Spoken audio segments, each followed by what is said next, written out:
The voice of women, the voice of women, 91.7. We're going to be talking on post-Covid-19 and, a focus on sustainable protection strategy for the defenseless. Exactly. Post-Covid-19, a sustainable protection strategy for the defenseless. Enlightening us further on this today is Ambassador Honorable Olamide Davies Talabi. She's the taxi commissioner for the city of Newark in New Jersey. And yes, we've got her over the phone all the way from New Jersey this beautiful evening here on Women Radio, WFM 91.7. Good evening to you, Olamide. Good evening, how are you doing? I'm doing good. It's a pleasure having to speak to you today. How are you as well? I'm fine. It's been an unprecedented turn of events these past few months with regards to the coronavirus. How have you been able to, contain yourself in this situation?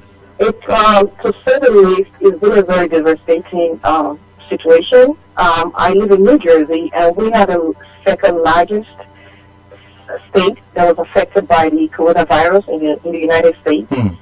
Because we are right at the border of New York, and the U.S. comes through the U.S. Most people come through the U.S. They come to the U.S. through New York. So we are right there. So we have the most devastating coronavirus pandemic situation going on. There was a day I lost 2 friends in a day, and it's been a lot of struggles mentally. But we are doing better now. Things are going a little bit downward in terms of the rate of infection and the rate of people dying. It's going downward now. But 2 weeks ago, it wasn't the same story.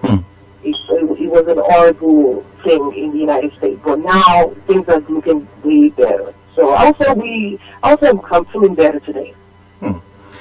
First I have to say my condolences with regards to the loss of your friends. I know this is something we all never expected and we never saw coming, but all the same, I know that yes, things I presume are getting better and tend to definitely get better, of course.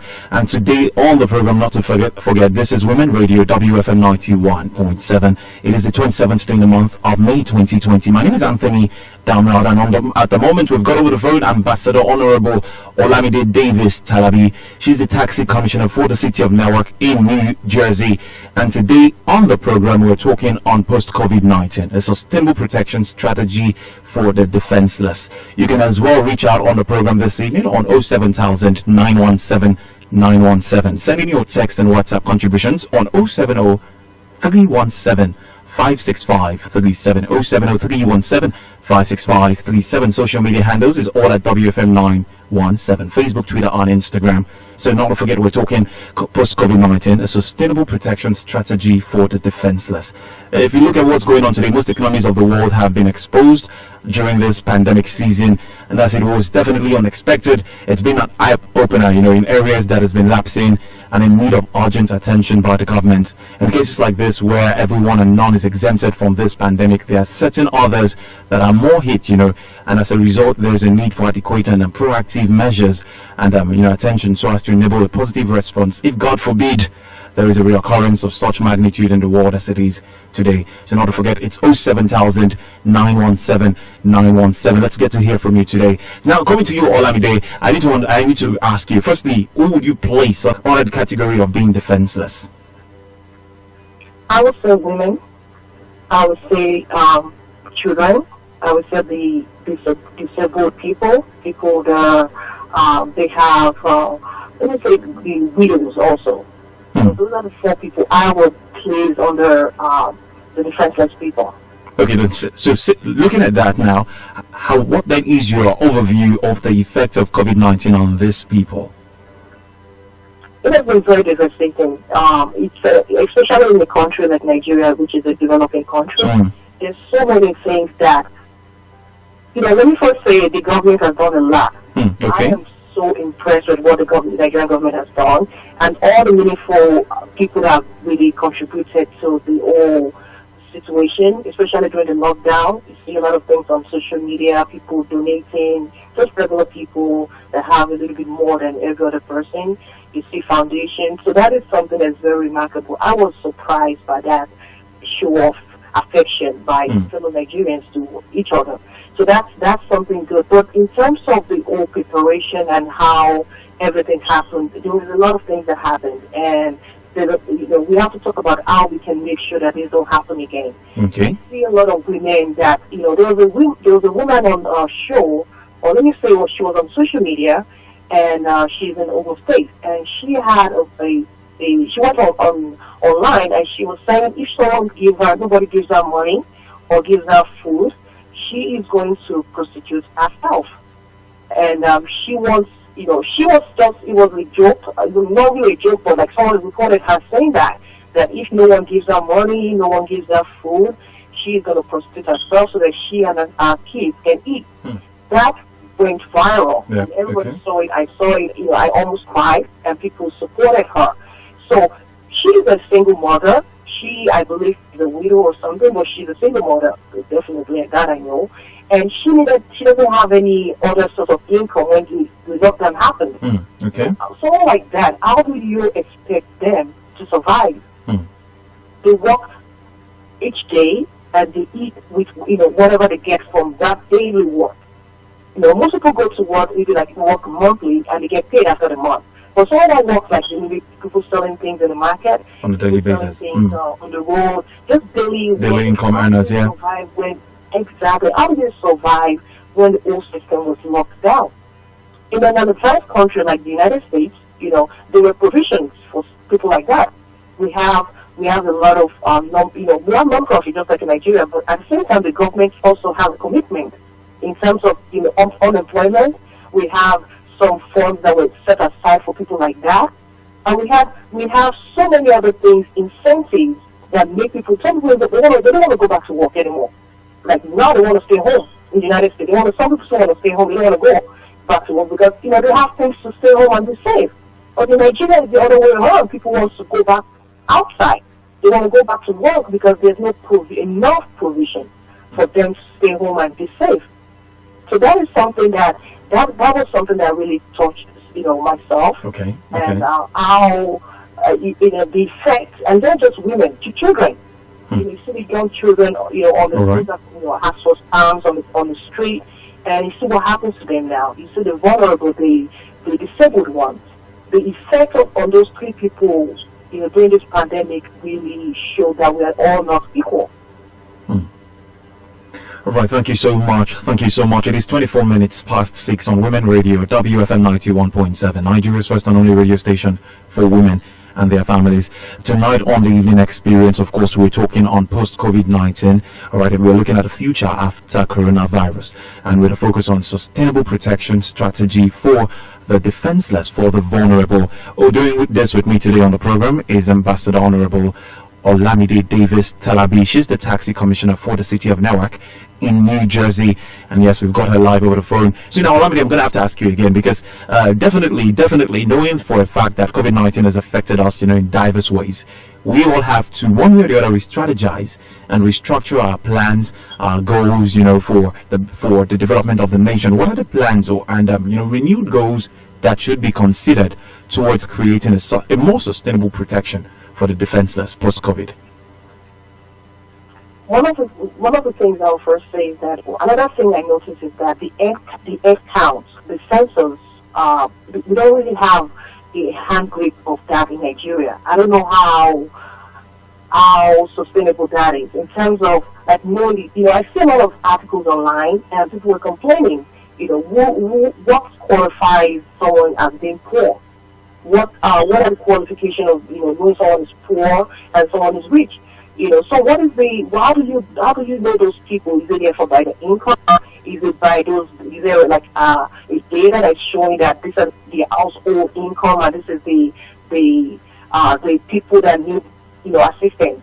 So that's something that the Ministry of Humanitarian Affairs, that's something that the government needs to work on, the head count. And then they have something in Nigeria that is called social register. Okay. And what they need to have, they need to have more people on that, so that more people can have access to more people. I think that was a major problem that we had during this pandemic in Nigeria. Many people were complaining because they were not rich, so they were not able to benefit from what the government was doing. And the government was spending money, maybe some right people were not getting it, and some people that don't really supposed to get it were getting it. I think that was a major problem. So how can we counter that going forward? God forbid we have this kind of situation. It's by having a real head count, like a real census, a real social register. It's part of the social register. So that's something that that's the first thing we need to do after the whole pandemic cool down. Then the next thing I'll say is inclusive education. Okay. We need to have inclusive education for everybody, especially our brothers in the north.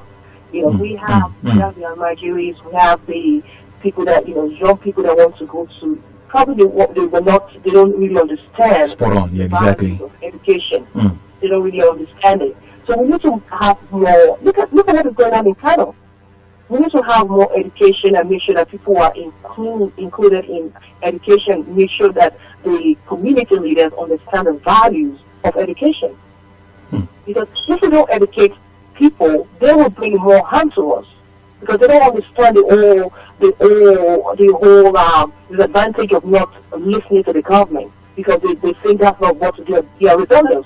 But even when they're educated, they know that this is not right, this is not wrong, and this is wrong, this is right. Then they can decide on what to do for themselves. But when they don't really understand the value of education. They're not cognitive to what a virus means, or how a virus can be transmitted. Then they do whatever they want to do, and it affects everybody. So that's something else that we need to focus on. Another thing is structure. It has to be structured. In terms of, I don't know, I think Lagos State has it. But in terms of the disabled people, over here in the United States, we have something that, every tax and, every bus has the space set aside for the disabled people. So if we have, we have 100 people that want to go into a bus, the disabled people and the pregnant women, they have a space in the front that is very accessible to them. Then everybody else can stay at the back. Because how do you expect someone that has only one leg, or someone that is not, that has something, a disabled person, to have the same power to, try to get in the bus with someone that doesn't have any problem? So those are some of the things that we need to make sure that are put in place in all the states in Nigeria. So those are some of the things that we can do. It will cost a lot of resources to the government, but there are things that will help in rebuilding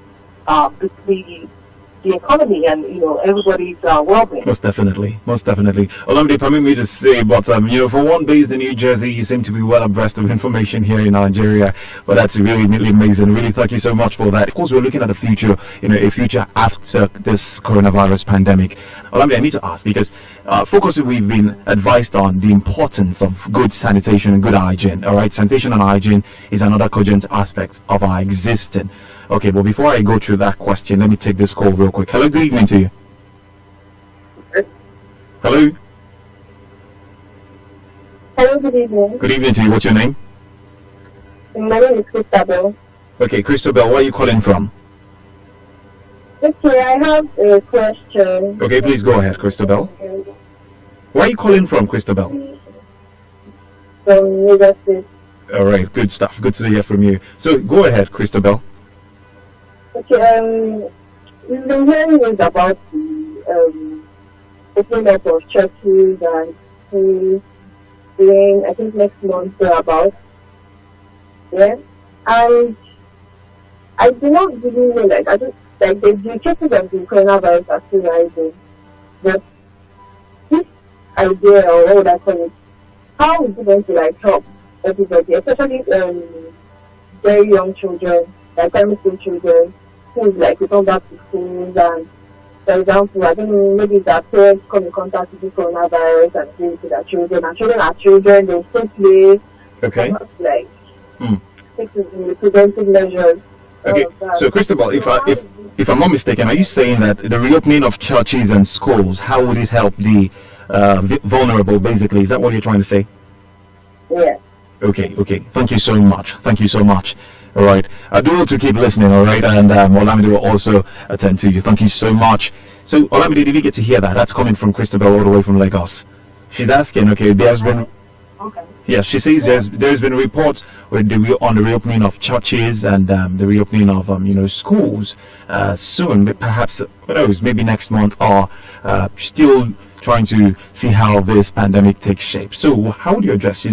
She's asking, how will this reopening also help ensure that women and children, the vulnerables, the defenseless, are well protected?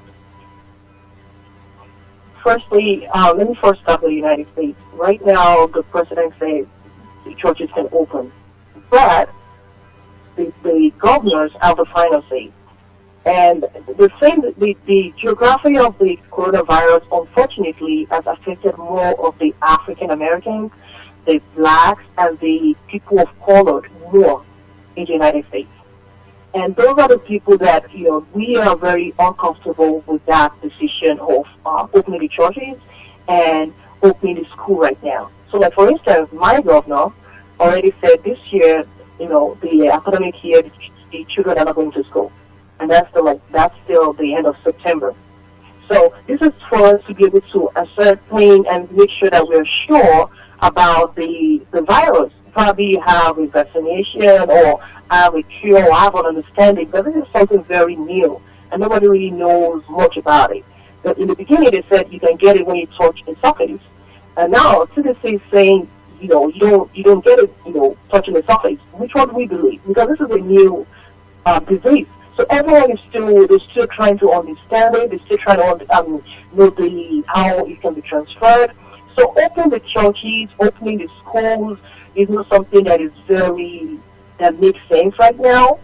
And in a country like Nigeria, I don't think we should be doing that at all. Okay. Now, I honestly, coming from the United States and seeing how things are run and comparing to the developing countries like Nigeria, okay? Exactly. I don't see that happening. We have the population and the way, the non-consistent attitude of some people. There's still, as we're talking, there's still some people that believe this thing is not real, that the coronavirus is not real. So how do you protect yourself from those people? If you're in a church, or if your son is in your kid goes to school. So from now on, to understand how the virus really gets transmitted from one person to another. There's so many contradicting things coming, even from the WHO and the CDC. So we need to really, give this disease some time and make sure we understand it. We can be doing some other things and giving ourselves spacing, social distancing, wearing gloves, wearing the mask. And all. But when it comes to the children are very vulnerable. They are extremely vulnerable. They don't understand. They don't really understand the pandemic going on and all. Exactly. Yeah, exactly. You see them all playing together in schools. You see them all sharing toys, sharing food. How do you control that as a parent? Because you're not there. And they bring it back home, and they get the other kids sick. They get their mom that has an underlying disease sick, and that is how everything go back to how we started again. So I think for now the churches and the schools should not open, just now. Let's give this at least another, maybe a month or two more to really understand this disease. Well said, and very well. Thank you so much for sharing that as well. We're talking about sanitation and good hygiene. It's another cogent, aspect of our existence that the pandemic has also revealed its importance. How do we then intend to make this more than just an awareness, in trying to stay alive, but making it a lifestyle, and especially where the defenseless is concerned? So the media and the government agencies have a lot to do. Okay. In this. Helping their people. Right now that the restriction and the lockdown has been eased and everybody's going back about their normal activities in Nigeria, this is the time that we have to have billboard postings in all these huge markets. We have to have people on the radio speaking everybody's native languages. Okay. Yoruba speaking, English speaking, people, and let people understand the significance, the importance of washing your hands, of having social distancing, of covering your your nose with mask. And we need to just have a lot of awareness and make people understand the risk. And it's not let our people understand that it's not a disease that you should be ashamed of getting. It's not your fault, because that's another thing I noticed in Nigeria, based on what I see on blogs. Okay. Most people want to associate with the disease. It's like, oh my God, you have a sexually transmitted disease. That's how it looks to some people. It's not. This is something that unfortunately happened somewhere, and it's happening around the world, and it can happen to anybody. We don't need to stigmatize anyone. Exactly. We need to protect ourselves. So everyone needs to know that this is serious. People are dying. I was talking to a friend that lives in Nigeria 2 days ago, and I said, thank God, the death rate in Nigeria compared to what we all thought was going to happen in Africa is not much.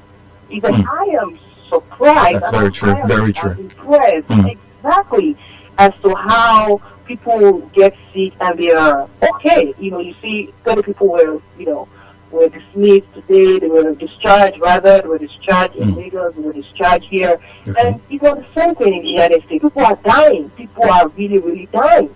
So that's a good thing that it's not as serious as what we have here, but it's still serious. So people need to understand that, and they need to protect themselves and their loved ones. Correct, and thank you so much for sharing that as well. It is 20 minutes to 7 on Women Radio, WFM 91.7. Still talking about the vulnerable, still talking about the defenseless and how we can ensure that they are well catered for post-COVID. We still have amongst this defenseless, you still mentioned this earlier, people with disabilities. So now, noting that these people with disabilities are at great risk during the pandemic, and their health as well is a delicate matter that should be at the mind of the society. How can we, create a safe space for them, post-pandemic?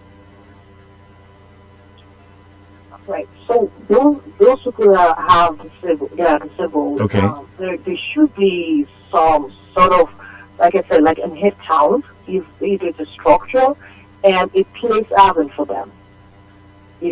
Past, post pandemic. Okay. For instance, like women, I know there's so many things that have to do with. For instance, I'm working on something now with an agency in Nigeria. It's called Shelter for Women, and what we're doing is we're putting women that have been victimized. Women in domestic violence situation. We're putting them in a safe place. So I would think, if something like that can be done for those that have, they need help, the disabled in the community, if we can have a space for them that is a little bit safer for them, so that they can have things that they can protect them, and people that can attend to them. Okay. That would be a good something to work on. And this is something that, many NGOs can come together. It's not easy, like I keep telling people, it's not easy for the government to do everything, especially in a country like Nigeria. So we can have meaningful non-profits, 2-3 come together, partner together, and have, different having spaces for people that have disabilities and people that need to go back to the community, the vulnerables. We can do that, and that will help us a lot. Okay then, thank you so much as well. We've been talking to Ambassador Honorable Olamide Davies Talabi. She's the Taxi Commissioner for the city of Newark in New Jersey. And today on the program, of course, we've been talking on post-COVID-19, a sustainable protection strategy for the defenseless. It's important that we put this up. It's important that measures are created to ensure that we avoid such recurrence, in a case of these incidents happening again. I have this coming from Joy. This text is coming from Joy from Festac. She says, to Honorable from New Jersey, how are you supporting the defenseless Nigerians in Nigeria? This is coming from Joy Olamide. She says that she's asking a question. How are you supporting the defenseless Nigerians in Nigeria? All right. So, to get started, I have given out a lot of food items to different states in Nigeria. Lagos, Ogun State, Osun State, and recently in Abuja. Actually, I partnered with the Minister of Women Affairs. Amazing, amazing. And we give out some food and some women hygiene products Okay. to vulnerable women. And those are, and that is just not it. This is going to be something continuing because another thing that people are not thinking about is the small businesses. Okay. After this pandemic, in another month or two from now, we are going to go into recession. I'm not trying to be a bearer of bad news, but it's already happening in the United States. Many people have lost their jobs. Many people have been laid off. Many people have been unemployed. And no matter what we do, there's so many people that will not get back to their foot after this. And now compare that to, to Nigeria, where we have, the regular moms and pops stores that have been shut down for maybe 2 months, a month, on average. Okay. And now they are opening. Some of them will not have the resources to start up.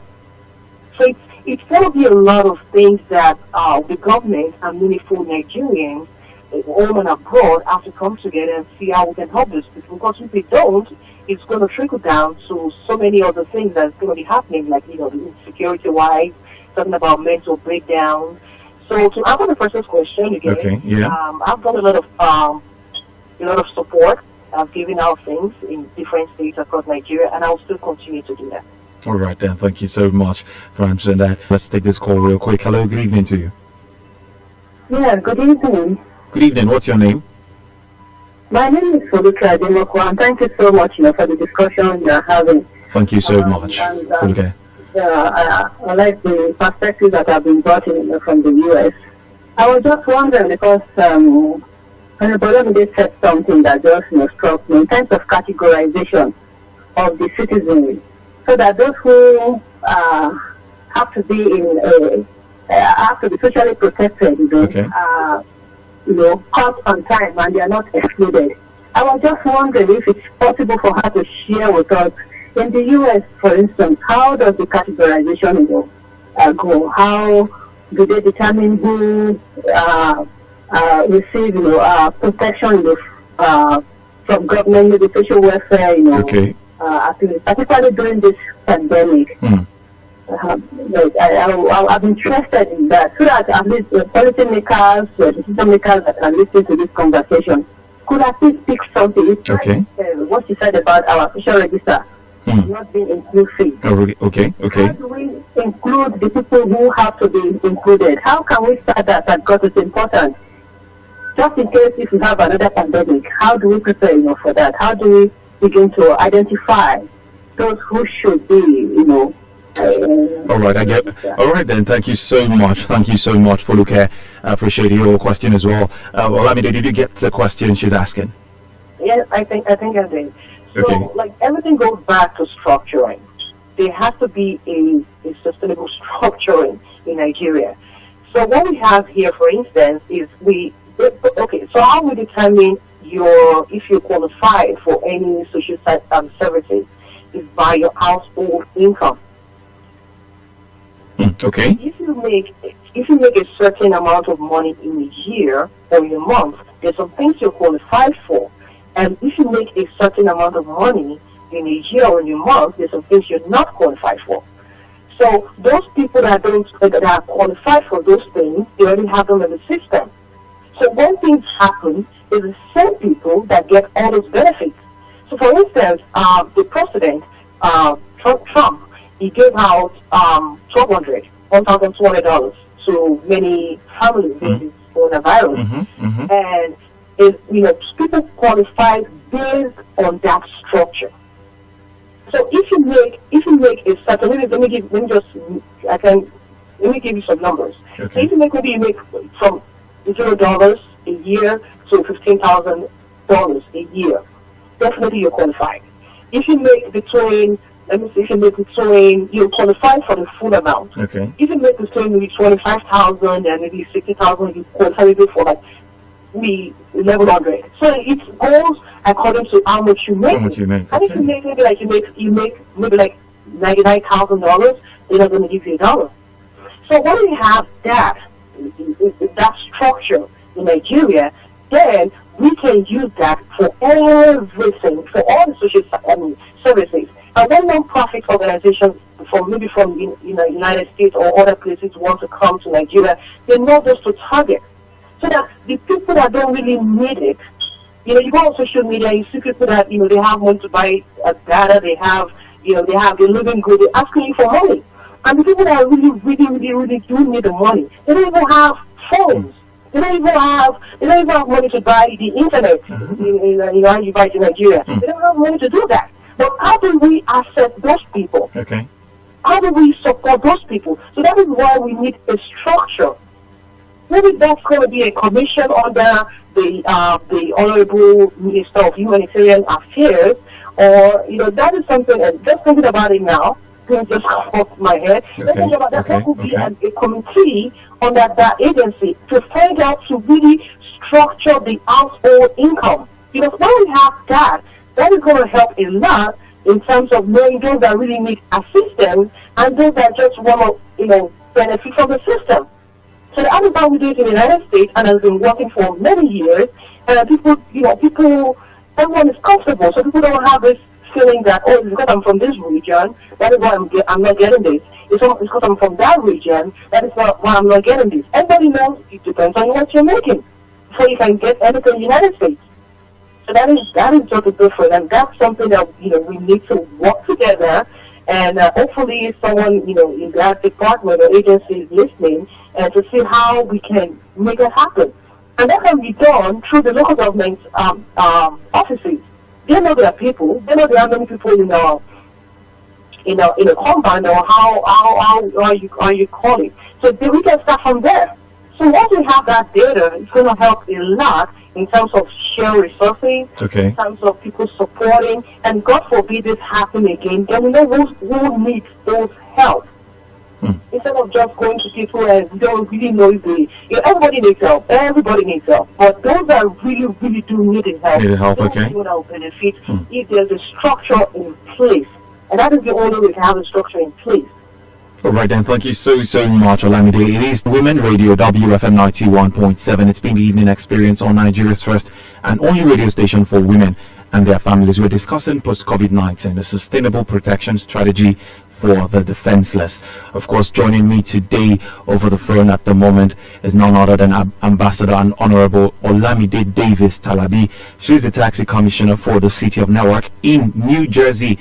And yes, we've been talking on this. And once again, I really do appreciate your insights on the program this evening. But before we get to call it a night today, I really need to know, gender-based violence has, it's been on the rise. And there is, since the pandemic broke out, mainly because victims have been at home, they've been with their abusers.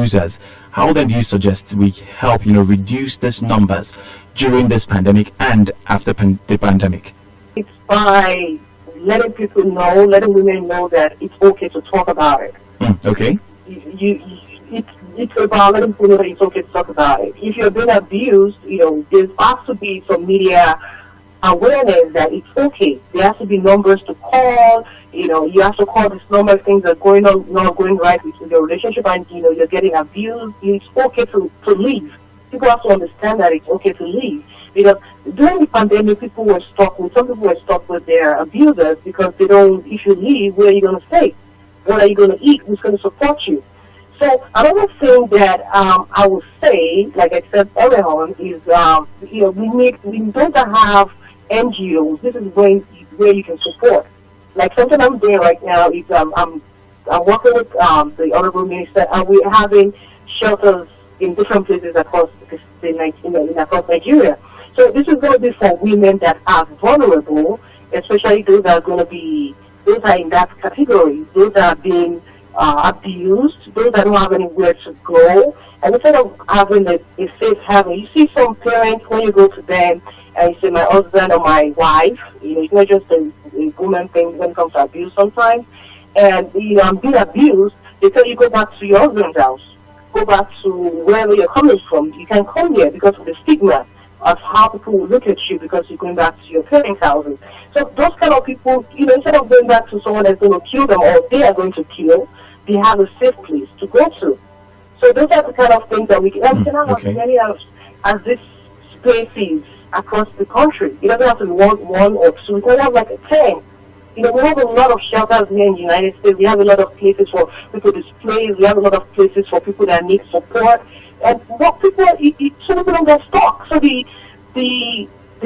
decision would be, is that really what you want to do? It's not because I'm stuck. I don't know what to do. I don't know where to go to. People need to have options that, okay, this is not working out, but because I don't have a job, I don't have money, and I don't know have a place to go. No, you do have a place to go. Mm-hmm. So you living is another decision on its own. All right, then. You do have a space to go to, exactly. Amazing, so amazing. We need to make sure that we have those kind of things in place so that, God forbid, even right now, and people need that support, they have a place and know that, they are safe in there and they can be taken care of, and, things are going to work out well. All right, then. I'm going to quickly take this text. We have this from Andrew. Andrew from Ibafo says, "Good evening, WFM. I just can't understand how Nigerian government will be comparing themselves with serious countries like the United States. What were they able to do for the adult citizens, let alone the vulnerable children? Well, my children can never go to any school trial this year." This is Andrew from Ibafo. All right, and I have this one as well. This is coming from Nkechi. Nkechi from Surulere says, "I'm aware Women Radio fed women residents of Arepo and still giving cash transfer to widows in dire need. I'm a widow that benefited from the money you gave. And thank you so much for sending this, Nkechi." And she says it would be good to have this lady partner with you and other credible NGOs like Almana Hope, truly helping us widows. Okay, thank you so much, Nkechi. Really appreciate this. This is also coming from Nkechi saying, trying to give credence to what WFM as well have been able to do during this pandemic for widows and also the vulnerable. But because of our time, Olamide, before I let you go, I would love to get your final words. And at the same time, we have the aged, we have the children, who are also most vulnerable to certain infections, to certain diseases, due to perhaps their frail body systems. How then do we ensure that their safety and protection, post COVID-19?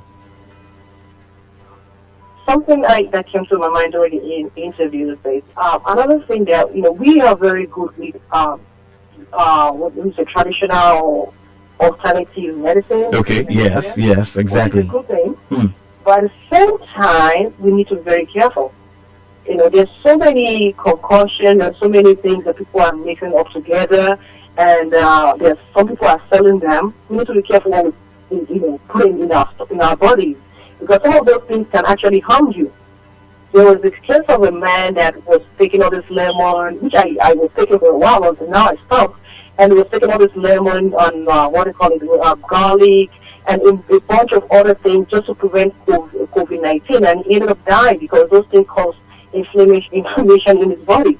So what I'm saying is we have to be careful about taking all those alternative medicines if it's not something that is being recognized. Okay, yes. And being approved by the authority. Let's be careful giving them to our children or taking them ourselves. And in terms of the children, taking care of the children at this point, like I said, this is not a good time for the government to say go back to school. Okay. They have to be home. They have to be home. And there's no vaccines now. There's no cure. There's nothing going on now. The only thing we can do is just protect ourselves and make sure that we keep social distancing, make sure that we have things that can protect us. Most definitely. The children, the vulnerable ones. Okay. That's all we can do for them at this point. All right, then. Thank you so much. Once again, I want to say big thank you to you, Ambassador Honorable Olamide Davies Talabi. She's the taxi commissioner for the city of Newark in New Jersey. Really, I can't begin to overemphasize how much input you've shared on the program this evening. Once again, thank you so much. And of course, we'll continue to do our bit here in Nigeria in ensuring that we continue to maintain our social distancing, continue to observe every health precautions being advised and suggested by the appropriate quarters. Once again, I really appreciate your insights on the program this evening. Thank you for having me. Okay, and at the same time, even whilst you're over there in New Jersey, we also do hope that you continue to, maintain you continue to maintain social distancing, at the same time keep being safe. All right. Thank you. Thank you so much. I really hope we can get to talk to you again yet on another program on Women Radio WFM 91.7. So do have a good evening, Olamide. WFM 91.7.